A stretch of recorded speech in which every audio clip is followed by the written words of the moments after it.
Hello YouTube, how are you doing?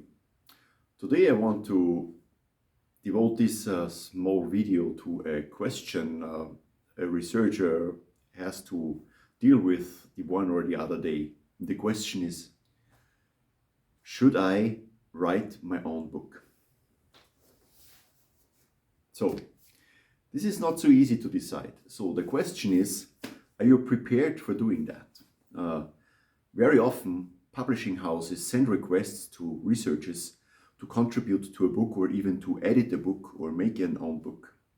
And if you receive these emails in a rush, usually, you cannot decide the thing. So as it was in my case, from one day to the other, you think of maybe at some time, I would like to make a book. And when you receive then such an email from a publishing house, then you are prepared for the question. And then you can say, I have thought on this already. Why not? I will try to do this. So in my case, I was deciding for me already a while that in some days I would like to do a book. I think this is something a researcher has to do in the career. And when I received accidentally an email on this, from a publishing house, whether I would like to make a book for a specific topic, I said, now this is the time where I could take this chance.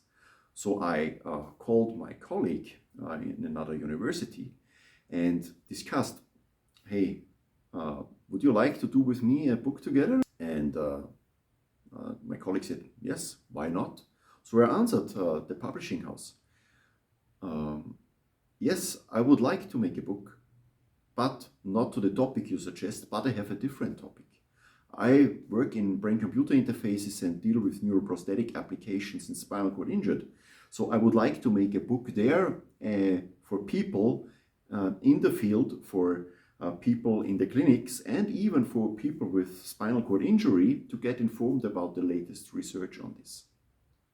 So the person from the publishing house was asking back in their publishing house and came back very quickly with the acceptance, general acceptance of this. So we prepared a table of contents. We suggested colleagues from the field for different chapters in the book. Also, I want to mention, if you really decide to do a book, you should do really also a contribution. So we had several own chapters in this book, not only one or so in the intro. And we submitted this to the journal, to the publishing house, and they decided after an external review, this could be an interesting topic for the publishing house as well.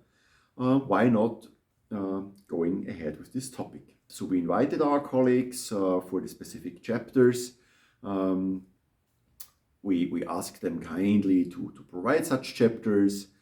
We negotiated a bit with the publishing house so that each lead author of a chapter at least receives a book for the efforts to do. And so this whole story went on. So, and if you really want to think about doing that, I also want to give you a bit the timeline on all this.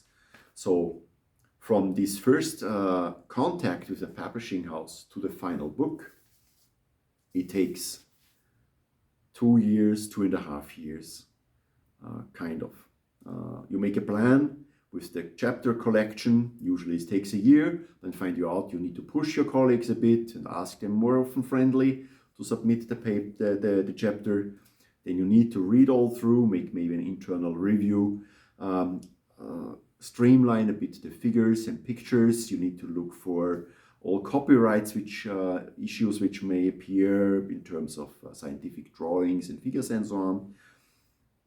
And then you submit this, then the publishing house will make a first proof on this, and you go through the book several times.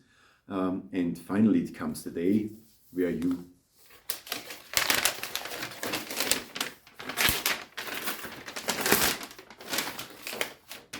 take the book and you have a book done on your own with your names on it and with the topic you suggested to the publishing house, and you're happy to have this finally in your hands.